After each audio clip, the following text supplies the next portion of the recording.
Welcome to another episode of the Above the Business podcast. My name is Bradley Hamner, your host. Have you ever thought about staying in business for the long haul?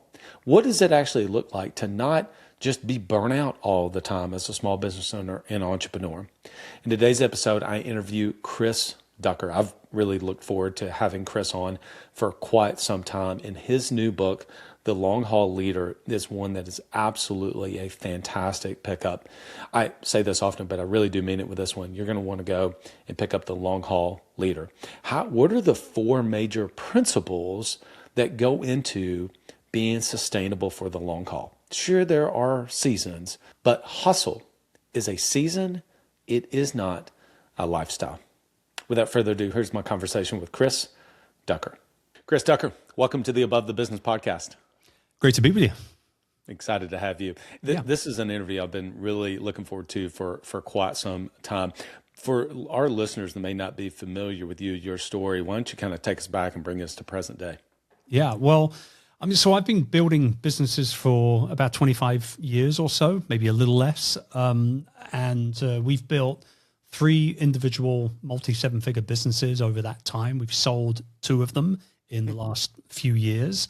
And now we're focused, we have our ultimately a personal branding and education company, Youpreneur.com, where we work with expert authors to help them publish their books, market their books, launch their books, sell their books, and more importantly, build an ecosystem of products and services and experiences around their books and who they serve. And we just work with the most amazing authors, and we love doing what we do. And that's kind of it. On the flip side of that, I'm a big personal brand guy myself. I wrote a book. I've written 3 books. So the middle book, the one in the middle was entitled Rise of the Youpreneur. And a Youpreneur is somebody who builds a business around themselves, their expertise, what they want to be known for. And so nowadays, I focus most of my time, quote unquote, at work. Through keynote speaking, working with organizations, with their leadership teams, making sure that their leaders don't burn out and that they are around for the long haul, which coincides obviously with the latest book, The Long Haul Leader. Well, your title was great because myself, I've been in some entrepreneurial groups, and somebody mentioned this kind of off the cuff one day. They said, I want to have a business that doesn't burn me out. I want to be able to feel like I can do this for the long haul. And so whenever I saw the title of your book, I thought, wow, yeah, what does it actually look like to have a business that I'm able to own and run for the long haul? What were some of the things that you maybe experienced yourself in your own journey of running businesses, but then also what you've been able to see with others that are the principles or the elements that allow someone to be able to have the business for the long haul? Yeah, that's a great question. So this book came about because in 2021, I burnt out pretty badly. I'd actually burnt out in 2009 originally, but it wasn't a bad burnout. It was one of those things where it was like, okay, I need to take some time off. I'm wearing too many hats and I'm kind of exhausted. I'm done with the 16-hour days. This is not the way to build a business successfully. Let's make some changes. And that's exactly what I did, and kind of bounced back from that burnout pretty quickly, quite frankly, within a matter of a few months. The one in 2021, however, crept up on me, Bradley. It was something that I didn't see coming at all. 2021, as we all know, we're in the middle of the pandemic. Business-wise, we were doing phenomenally well. We had obviously pivoted, like a lot of education companies, from doing a lot of stuff in person to doing stuff virtually. And so that opened up our market to the world, not just predominantly the UK and the US. And so I just remember we do this sabbatical every month, my family and I, every August rather, for an entire month. And I remember going into that sabbatical thinking to myself, I am absolutely exhausted. Like, I need this one. I'm really, really tired. And I came back from that and got back to work at the beginning of September. First day back to work, walked into the office, sat down at the computer. 10 minutes later, I turned the computer off, walked back out the doors again, and didn't come back into the office for 3 weeks. And I knew something was up. And so, long story short, whole bunch of, tests later, went to the doctors, this, that, and the other. I was diagnosed with acute anxiety, depression, which I didn't see coming at all. I'm one of the most upbeat, positive guys you'll know. And kind of more concerningly, more than anything else, was the fact that I was in phase 3 adrenal failure, which was a really, really big shock. Now, I'm not a doctor, I'm not a medical guy in any way whatsoever, but I'll explain very quickly how important that discovery really was and why it was so important for me to take action on it, because a lot of entrepreneurs could be on their way there as we speak. A lot of your listeners, your viewers could be listening right now thinking, oh my gosh, like I'm potentially there myself. So what your adrenal glands do, they sit just on the top and behind of your kidneys. And what they do is they create cortisol, which is, we all know, our stress hormone, right? So what should happen at the beginning of the day, your cortisol levels should be very, very high. And then over the course of the day, they slowly but surely decrease until they're very low. Then the sun goes down, the moon comes out, your body starts creating a sleep hormone, melatonin. But what was happening with me as I was in phase 3, which is the worst you could get, my cortisol levels, I would wake up in the morning and they would be right the way down the bottom of the chart, and they stayed their entire day. They were basically flatlined. And so I was about as burnt out as you could take on board. Like, I couldn't handle any amounts of stress. I wasn't sleeping properly, et cetera, et cetera. And so I went on this mission throughout the course of that second part of 2021 and 2022 to recover from this burnout, to feel better. I was on antidepressants for 12 months, took myself off those, and, started working on my nervous system and anxiety and all these things. But a lot of it was lifestyle changes. It was about going to bed at the right time. It was about doing the right type of work with the right kind of clients. It was about avoiding stress or learning how to handle stress and all these other things. And so, much like my first 2 books, the third book came out of nothing but personal experience and the research that came along with it. And the Long Haul Leader, I hope, is going to become the handbook for any leader that is wanting to be around for the long haul, is wanting to be productive and to have impact with the people that they're working with and with the work that they're doing in the world. And that's basically how the book came about. So it wasn't an idea I kind of, I need to write another book. It's been a few years. It was genuine. I've gone through this. I know I'm not the only one. Through the research that we did for the book, and I did more research on this book than I did on any of my other books put together. And I know I wasn't alone, particularly right now. Right now, we have a major issue with burnout in entrepreneurs, small business owners, executives. And I hope that it serves, like I said, as a bit of a roadmap for folks.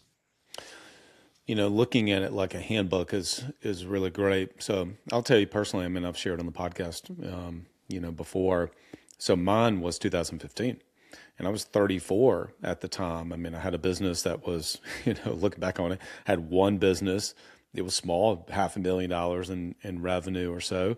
August of 2015, I was at the gym, started feeling major pains in my chest. Called a friend of mine who's a physician, went over, saw his office, got on an EKG machine, said, hey, we see some things. We need to get you in to see a cardiologist today. So you can imagine I'm in a full-blown panic at this point. Yeah. And cardiologist, they put me on a stress test the next day, which was strange to be on a treadmill. And he said, yeah, you might want to, watch your caffeine intake. But I don't know what you have going on in your life, but you might want to change it. And he kind of walks out of me, not very great bedside manners, but he was like, there's nothing wrong with your heart. And I wish I could tell you immediately, like I knew exactly what I needed to do, but I didn't really have a handbook, Chris. I didn't have a handbook. And so, yeah, sure, I started maybe cutting back on the caffeine intake that I was, having. The C4 I used to drink at the time, along with a shot of espresso, was probably not the best thing before in the morning, sure. But at the same time, I remember for a long period of time, Chris, that shock to my system almost scared me to a point to where I was a little bit more aware. But here's the thing that's been interesting.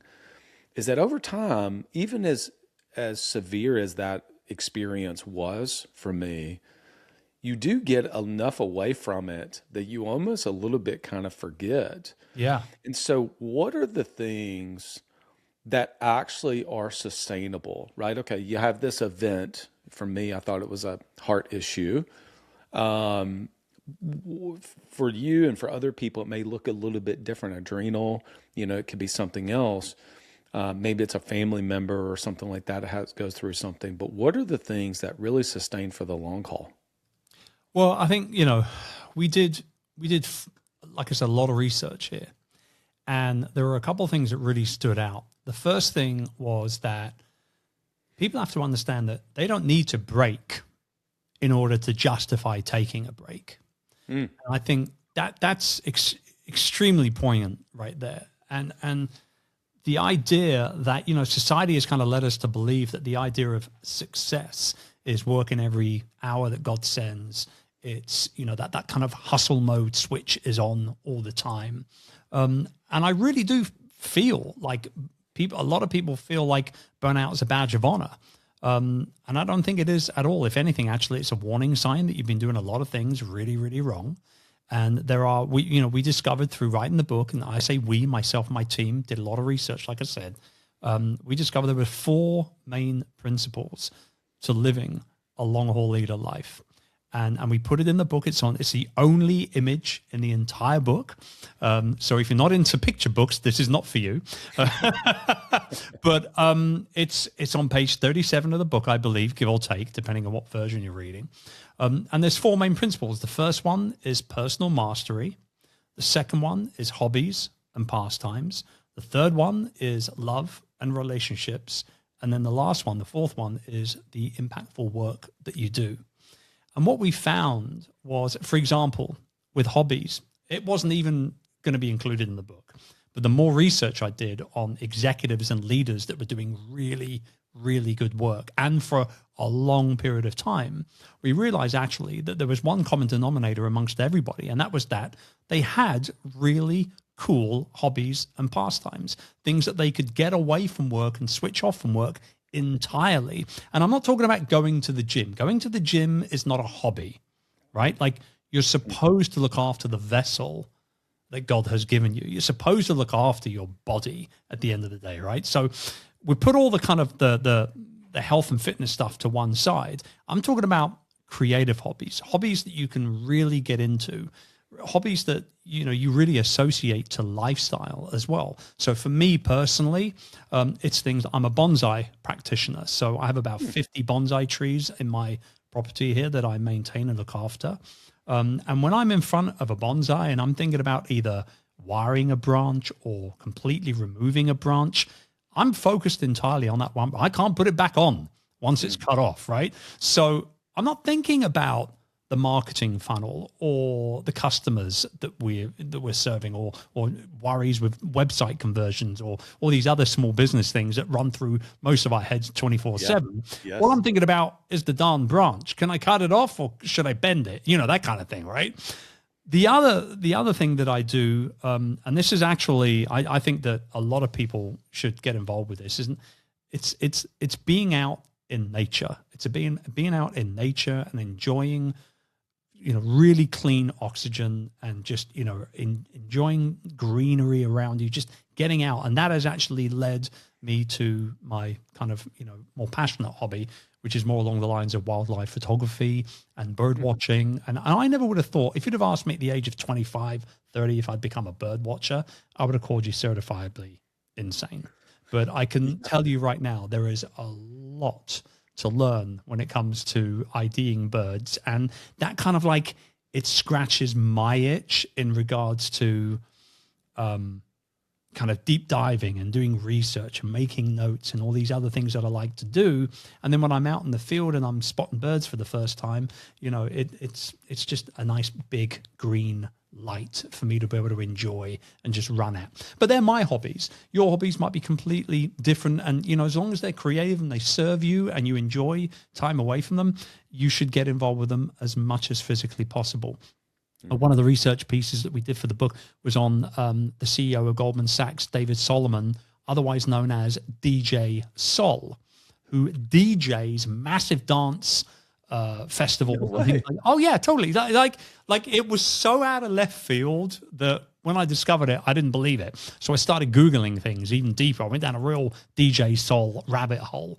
And, I found videos and photos of him, doing these big DJ sets and things like that. But what we found was that by engaging in a hobby that you can truly immerse yourself in away from business entirely, by doing that for just 2 hours a week, you are more likely to become up to 30% more productive in the work that you do day by day, which is pretty telling, pretty crazy. Yeah. So these are the things that we really focus on. It's been a joy to see people's lives change as a direct result of putting these strategies in place. Okay, so this is great. Obviously, before we hit record, as mentioned, like mine is golf is a big part of that. That's a huge. It gives me a handful of things where there's the competitiveness of golf with my friends, or I will still try to play occasionally with some competitive amateur tournaments.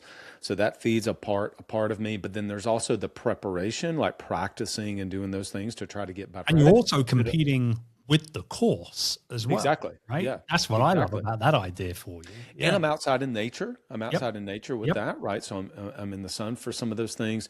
And then there's so much technology and other things that you can kind of really dive into to try to get better. And I'm not thinking about work and about business with that. Now, you brought up something that I thought was really big. And you said, hey, we're going to put the gym and the health stuff over to the side, because it definitely some people have said, hey, that's my hobby and pastime. But here's my question. Myself, kids are 15 and 11. All right. So big into, dance and basketball and golf and other things, other activities that are going on, track and field, et cetera. And one of the things that, I can kind of catch myself in saying is, and other people said this, like, well, my hobbies are my kids. Would that also be something that we probably need to put in its own bucket to say, no, we're not even talking about that in addition to it? Now, there's clearly seasons where I'm not playing golf 3 days a week for 4 hours a day. I don't have time to be able to do some of those things. But how do we kind of be able to pull in enough of the hobbies? Golf is one, fly fishing is one that I love to do. Hunting is another one that I occasionally like to do. How do we kind of think about the kids aspect of it? Yeah, well, kids, obviously, family, that would come into the third section of the Life OS or Life Operating System that we talk about in the book, which is love and relationships, right? And what's really interesting about what you've just said just then is that there's an overlap. If you look at the diagram in the book, there's an overlap between hobbies and love and relationships. So it's quite unique that you pulled the kids, discussion line out to individually kind of address it. What I love about this is where hobbies and love and relationships kind of meet up and entwine. It's the memories that reflect the meaningful experiences that we've created through pursuing those personal passions, and at the exact same time, obviously, nurturing the relationships around us, in this case with our children, our loved ones, our friends, and that kind of stuff. So I think that crossover between hobbies and pastimes, love and relationships is very, very clear there. It's very, very clear. And what I really love about it, and to your point, your kids, you're getting involved with the kids as well. My son and I, I've got 4 children. My middle son is 17, and he's become a very keen bird watcher as well. So it got, because he's always been into photography. And I said to him one time, I said, well, why don't you come along? I'm going to this beautiful, beautiful nature reserve in Cambridgeshire here in the UK. And there's been local sightings of the kingfisher. It's a beautiful bird to photograph. Why don't you come along with me and, on Saturday morning, and see whether you can get some nice photos? So he came along. It's the first time he ever came out birding with me. And within a 4-hour trip out, he was totally hooked. He was like, this is cool. Like, because I was pointing out all the different birds and what they do and how, all this kind of stuff. This is really cool. So he's now my birding partner. Like we go out almost all, like I would say 80% of the time I go out, he's with me as well. And so there is that crossover, and it's so interesting that you bring it up, The question I have for you, however, if your son is into basketball, is who's his team? He's not a Lakers guy, I hope, right? Well, his dad is a Lakers guy. Oh man, we were getting on so well. We were getting on so well because I'm a Celtics guy, as you know. So I don't know.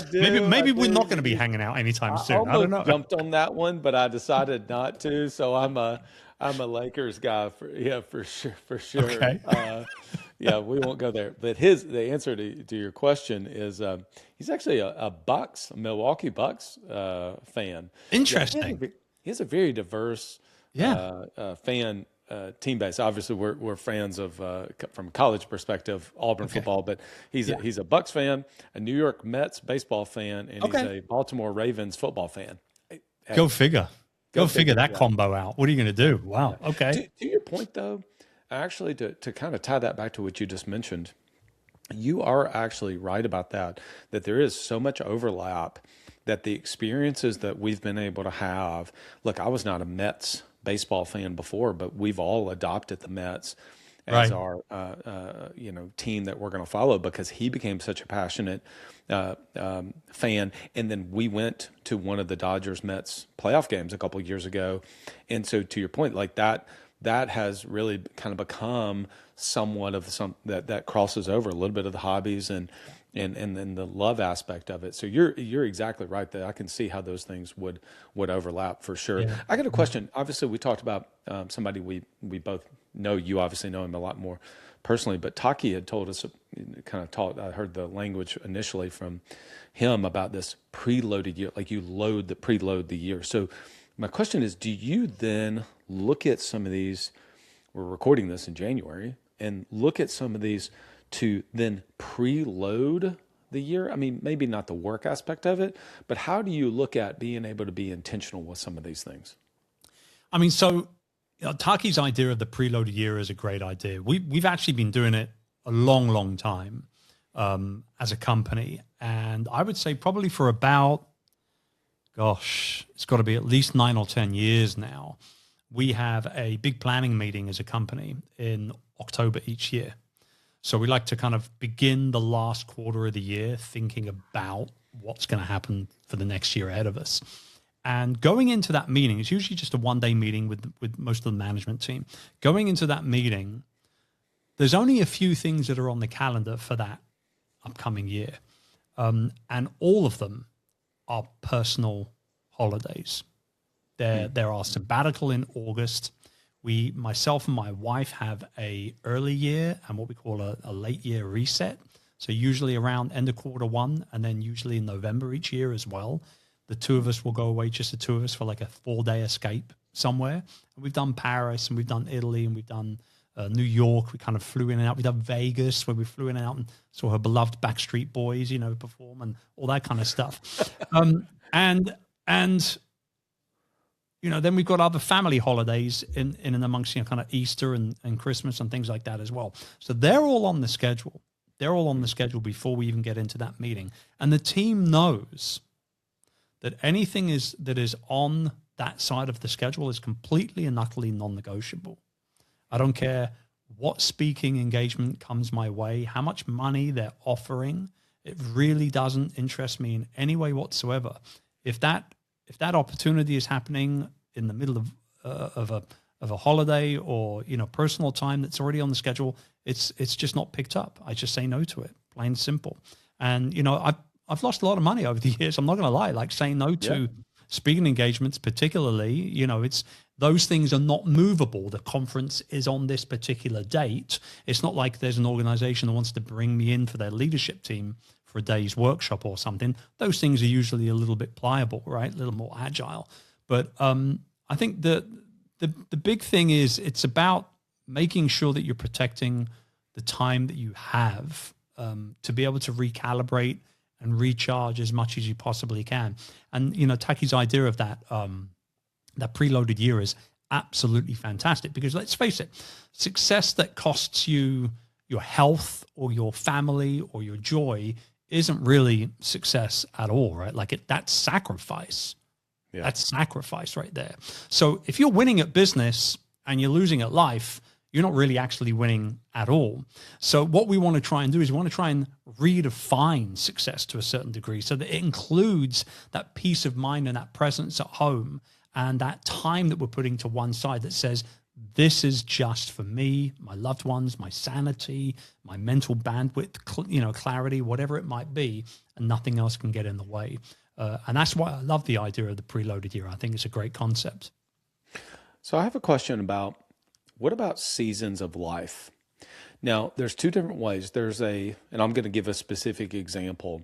Mm-hmm. Let's say that there's a season where something is going on personally, and it is putting a tremendous amount of stress and burden on someone. And then that's number one. And then number two, there are maybe seasons inside of business. I'll give you one on the personal side. March 2024 through June of 2024, my mom ended up going into the hospital, was back and forth many, many times, ended up passing away in June. She had battled cancer for a long period of time. That was true survival. She was an hour and a half away. Every day feeling like I need to go over there because this could be the last time I see her. That period of time, I operated truly from a place of just complete brain fog, and it took me a long time, several months to kind of unwind out of that season, so to speak, right? Yeah. Not to mention the grief. But then there's also times that there's a true season of the business where it's like, this is, and maybe even some business owners do actually literally have seasonal businesses potentially. How do we balance understanding the seasons that you're going through, and at the same time, I always say it like this, you're not lying to yourself. You can get in this place of like, oh, it's just a season, it's just a season. Yeah, well, that season's been lasting 3 years, right? Mm-hmm. How do we balance that? Yeah, that's a great question. So the introduction of the Long Haul Leader is entitled "Hustle is a Season, Not a Lifestyle." And so, this is something that I've seen, and, to talk about kind of like personal, those personal hustle seasons where in your instance, all of that focus was on your mom and being with her in final days, making sure that she was comfortable and loved and cared for. And obviously making sure that, you're also kind of trying to juggle all the other things that are going on at the same time. Like you said, you acted from a place of complete fatigue and brain fog on a daily basis. You've got one major goal, and that is to be with your mom, as much as you possibly can in those final days. That season, as you said, a few months after that came to an end where, you had laid her to rest, the grief had come and gone, or as much as it possibly can. I've been through the exact same thing myself, so I get it. And then you kind of start operating again from a place of hopefully a certain amount of calm, procedure, process, et cetera, right? In the business side of things, particularly from an entrepreneurial standpoint, what I have seen is that, again, going back to the whole kind of mentality of, hustle and burnout is a badge of honor thing, we tend to focus as leaders, we tend to focus way too much on short wins, or short-term wins rather. So when we talk about that, we're talking about like getting a project over the finish line and getting to the point where we can celebrate that and moving straight on to the next one. Short-term win, short-term win, short win, short win, short win. And I want to try and change leaders' mentality to that. It's not about the short-term wins. Short-term wins are very noisy.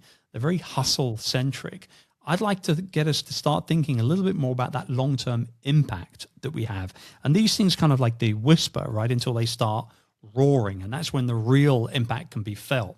So the real game here is actually patience, and it's consistency, and it's showing up when it's not sexy, when it's not flashy, right? From a keynote speaker's perspective, I do a lot of work before I do the work, right? So before I'm on stage for those 45 minutes, I'm practicing that presentation 10, 15, 20 times. So it's a lot of work. That's why a lot of people say, oh, I can't believe that guy gets paid 50 grand for 45 minutes or an hour on stage. And my argument to that is, well, what you're not seeing is the 25, 30, 45, 50 hours behind the scenes to prepare for that presentation, right? That's the important part. So I think that the really important part here is understanding that hustle is a season. It's not sustainable. It's not something that can turn into a lifestyle. To your point, it goes on for 3 years. That's no longer a season. That's a lifestyle. And that is not sustainable. That is not healthy. And ultimately, busy is a trap, right? Being busy for the sake of being busy is a trap. Any idiot can fill a calendar of stuff to do, right? But like, how much of those things are actually going to create meaningful momentum in the business? So don't confuse that motion of being busy doing all the things with momentum. It's certainly not the same thing. I would give credit to who I first picked this up from, but especially when you're around other males and, you see somebody you haven't seen for a while, maybe I see them at a basketball game, they're like, hey, how you been? It's almost like this default answer of like, oh man, I'm good, just been busy. Yeah. And I tried to, somebody else mentioned this and they said, I never want to answer that question again, that I've been busy. And so as it is almost coming out of me, I'm starting to try to catch myself to say, something other than I've been busy. Because to your point, it's absolutely, busyness is a trap. Chris, this has been fantastic. Last two questions. One, how can people connect with you? Where's the best place for people to obviously pick up the book, learn about you and the work that you guys do? Well, they can go ahead and check out chrisducker.com. All of my personal work and speaking, books and all that stuff is over there.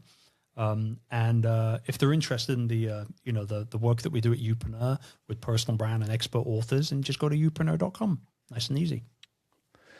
Chris, what does working above the business mean to you? Great question. I think it's about understanding that my business should support my life. It shouldn't swallow it. So if your business feels like a little bit of a black hole and you're in this kind of endless spiral trying to run and grow and scale it, I think it's time to realign. I think it's time to kind of look at what it would mean to design your business around the life that you want and the lifestyle that you want, not the other way around. And that's what being above the business means to me. Love it. Chris, thanks for being a champion for this, for small business owners and entrepreneurs that are listening to this podcast. I know you're going to have a tremendous ripple effect. Now, I'm going to actually step back and take a look above the business based on this conversation and your book and see, what are the areas that I too can ensure that I'm optimizing for the long haul. Chris, thanks for coming on the podcast. Thanks for having me. It was a blast. All right, team, here's the outro in the intro to the Chris Ducker podcast. What a pleasure. What a great episode. I really was looking forward to that one for quite some time, and he over-delivered. I think for somebody that's, listening to this, you might be in that season where you're just kind of burnt out. I mean, I know of a few people that kind of come to mind that are in our blueprint world that are having a tough time. And, busy can be a trap. That was something he said that I circled. And then the other one is he said, you don't have to break to need a break. Wow. That was good. If I'm honest, my counselor therapist recently just said, Bradley, I think it's time. I think it's time you need another vacation. You need to actually take some additional time off. So that was great. I love the idea of the sabbatical. I wish I would have, in hindsight, asked him about more of the sabbatical, how to do that, how long he's been doing that, best practices around that. And also just the value of having a reset with your spouse. I think that were some big things. And then last one I wrote down, hustle is a season. Go to chrisducker.com. Check out all of his work. Obviously, you can find him on all of the socials. And I do very much recommend that you pick up a copy of The Long Haul Leader, which I've got on my Kindle. I have been reviewing and reading some of the initial chapters, and I'm really excited to continue to finish that book. I want to give a big shout out to our podcast brand. I want to give a shout out to our podcast sponsors, Coach P Consulting, Autopilot Recruiting, and Direct Clicks. As you go into 2026, you need some personal coaching, being around other insurance agency owners. Go to coachpconsulting.com. David is going to give you a behind the scenes for you, but also for your team members. Go to coachpconsulting.com and let him know that you heard about him on the Above the Business podcast.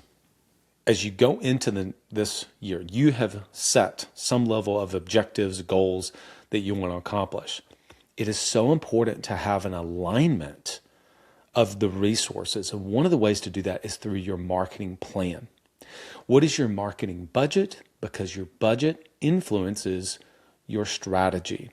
But if you feel, I'm not sure exactly how to do that, if you work with Direct Clicks, they can help you to understand the budget and making sure that you allocate that budget in the right places. Go to directclicksinc.com, directclicksinc.com. We all know how important our team is. It's one of the more valuable resources and valuable assets in any small business.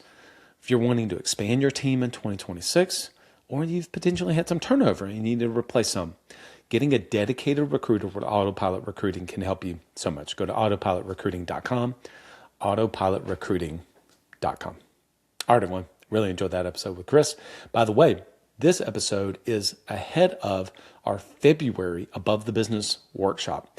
Go to blueprintos.com/assets, and you can register for our February workshop, which is all about leading yourself first, which ties really nicely into everything that we talked about.